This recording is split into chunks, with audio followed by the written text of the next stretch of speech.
Star प्रवाहावरील सुख म्हणजे नक्की काय असतं ही मालिका आता रंजक वळणावर आहे।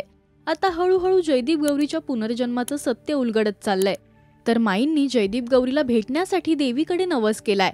अधिराजच्या हातून आरतीची थाळी उडून त्यातलं कुंकू नित्याच्या कपाळी लागल्याने सगळ्यांना धक्का बसलाय।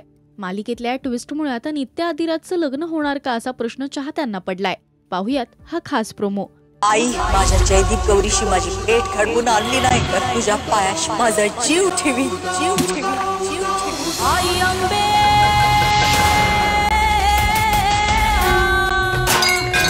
देवी मायचा उदो उदो। अनावधानाने अधिराजच्या हातून नित्याच्या कपाळावर लागणार कुंकू असं कॅप्शन या प्रोमोला देण्यात आलंय। तर या गोष्टीमुळे प्रेक्षकांनी मात्र कमेंट्समध्ये मालिकेला ट्रोल केलंय। मालिकेत आता पुढे काय घडणार यासाठी तुम्ही उत्सुक आहात काय हे मला कमेंट्स मधून नक्की सांगा।